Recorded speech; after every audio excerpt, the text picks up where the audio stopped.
আজকের বিষয় হলো বাচ্য। সমস্ত ইউনিভার্সিটির পরীক্ষাতেই বাচ্য একটি গুরুত্বপূর্ণ বিষয়। তা আজকে আমরা বাচ্য নিয়ে আলোচনা করব। আচ্ছা, বাচ্য কথাটার প্রাথমিক অর্থই হচ্ছে যে বক্তব্য বিষয় বা অভিধেয় বিষয় আমরা বলতে পারি। বক্তা যখন নিজের মনের ভাবকে নানাভাবে ব্যক্ত করছেন, তখন তিনি তো বিভিন্নভাবে, আমি নানাভাবে কথাটা বললাম, মানে সেই বিভিন্নভাবে যে তিনি ব্যক্ত করেন, সেই প্রকাশভঙ্গির নানা ধরন হয়। তা বাচ্য হচ্ছে সেই প্রকাশভঙ্গির নানা ধরন, যে কিভাবে বক্তা ব্যক্ত করছেন। এবার সংস্কৃত ব্যাকরণে বাচ্য হচ্ছে 4 প্রকার: কর্তৃবাচ্য, কর্মবাচ্য, ভাববাচ্য ও কর্মকর্তৃবাচ্য। কর্তৃবাচ্য প্রধানত যখন বাক্যের যে অবস্থায় ক্রিয়ার অভিধেয় বিষয়কর্তা হয়, তখন তাকে কর্তৃবাচ্য বলে। আরও যদি একটু পরিষ্কারভাবে বলি, যে বাচ্যে প্রত্যক্ষভাবে কর্তার সাথে ক্রিয়ার সম্বন্ধ থাকে, তাই হচ্ছে কর্তৃবাচ্য। তাহলে আমরা বুঝতে পারছি যে কর্তৃবাচ্যে কর্তাই হচ্ছে প্রধান। কর্তা এখানে সরাসরি, মানে প্রত্যক্ষভাবে ক্রিয়া সম্পাদন করছে। কর্তৃবাচ্যে কর্তা অনুসারে ক্রিয়াপদ তাহলে ব্যবহৃত হয়। এবার কর্তৃবাচ্যে কর্তায় প্রথমা, কর্মে দ্বিতীয়া এবং কর্তার অনুরূপ ক্রিয়া হবে। তাহলে কি দাঁড়ালো, যে কর্তায় যে পুরুষের যে বচন, যে ক্রিয়া, সেই পুরুষের সেই বচন ক্রিয়া হবে। কর্তৃবাচ্য প্রয়োগে তু প্রথমা কর্তৃকারকে দ্বিতীয়ান্তং ভবেৎ কর্ম কর্তৃধীনং ক্রিয়াপদম। আরও যেগুলো তোমাদের মনে রাখতে হবে সেটা হচ্ছে যে কর্তৃবাচ্যে পরস্মৈপদী ধাতুর উত্তর পরস্মৈপদ, আত্মনেপদী ধাতুর উত্তর আত্মনেপদ এবং উভয়পদী ধাতুর উত্তর উভয়পদ।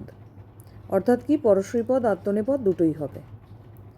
আর কর্তৃবাচ্যে কৃত প্রত্যয় হলে সেক্ষেত্রে সেটা কর্তার বিশেষণ হবে এবং কর্তা অনুসারে লিঙ্গ হবে, বিভক্তি হবে এবং বচন হবে।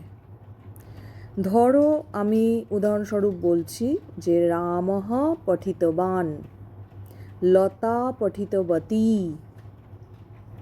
ইত্যাদি। পুরুষ ভেদে যেমন ত্বং পশ্যসি, বালকঃ পঠতি। আবার বচন ভেদে যেমন ধরো বালকৌ চন্দ্রং পশ্যতঃ, শিশবঃ হসন্তি ইত্যাদি। এবার চলে আসছি কর্মবাচ্য কাকে বলে। যখন অভিধেয় বিষয় কর্ম, তখনই কর্মবাচ্য হবে। কর্মবাচ্যে কর্ম প্রধান হয়, মানে ক্রিয়ার সাথে কর্মের প্রত্যক্ষ যোগাযোগ থাকবে। আগে ছিল, মানে কর্তৃবাচ্যের সময় ছিল ক্রিয়ার সাথে কর্তার, এখানে হচ্ছে ক্রিয়ার সাথে কর্মের প্রত্যক্ষ যোগাযোগ থাকে। সুতরাং আমরা বলতে পারি আরও পরিষ্কার করে যে বাচ্যে ক্রিয়া কর্মের কথাই প্রকাশ করে, তাই হচ্ছে কর্মবাচ্য।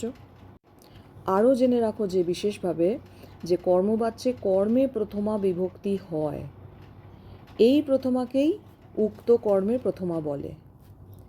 কর্তায় তৃতীয়া বিভক্তি হয়। ভীষণভাবে এটা মনে রাখো কিন্তু, যে উক্ত কর্মের প্রথমা বলা হয় কারণ কর্মবাচ্যে কর্মের প্রথমা হয় আর কর্তায় তৃতীয়া বিভক্তি হয়। এই কর্তাকে বলা হয় তখন অনুক্ত কর্তায় তৃতীয়া। আর ক্রিয়াপদ কর্মের পুরুষ ও বচন অনুসারে হয়, অর্থাৎ কর্ম যে পুরুষের যে বচন, ক্রিয়াও সেই পুরুষের সেই বচন হবে। আর কর্মবাচ্যে ধাতু আত্মনেপদী হয়। কর্মবাচ্য প্রয়োগে তু তৃতীয়া কর্তৃকারকে প্রথমান্তং ভবেৎ কর্ম কর্মাধীনং ক্রিয়াপদম।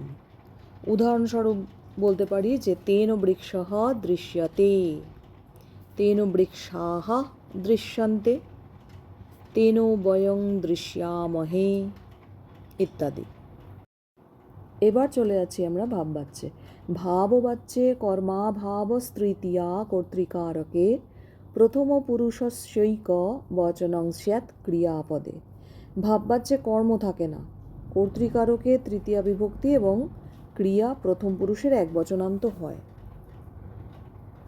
আবার বলছি যে ভাববাচ্যে ক্রিয়াই প্রধান হয়, ক্রিয়ার কথাই প্রধান বক্তব্য বিষয় যে বাক্যে, সেটাই হচ্ছে ভাববাচ্য। ভাববাচ্যে কর্তায় তৃতীয়া বিভক্তি হয়, কর্ম থাকে না। কর্তা, এটা কিন্তু আবার বলছি যে কর্তায় তৃতীয়া কিন্তু কর্মবাচ্যেও হয়। শুধু এখানে মনে রাখতে হবে কর্তায় তৃতীয়া বিভক্তি ভাববাচ্যেও হয়, কিন্তু কর্ম থাকে না। আর ক্রিয়া সবসময়ই প্রথম পুরুষ একবচনেই প্রযুক্ত হয়। ধাতু আত্মনেপদী হয়, যেমন ধরো বালকেন রুদ্যতে, ময়া গম্যতে, শিশুনা হাস্যতে।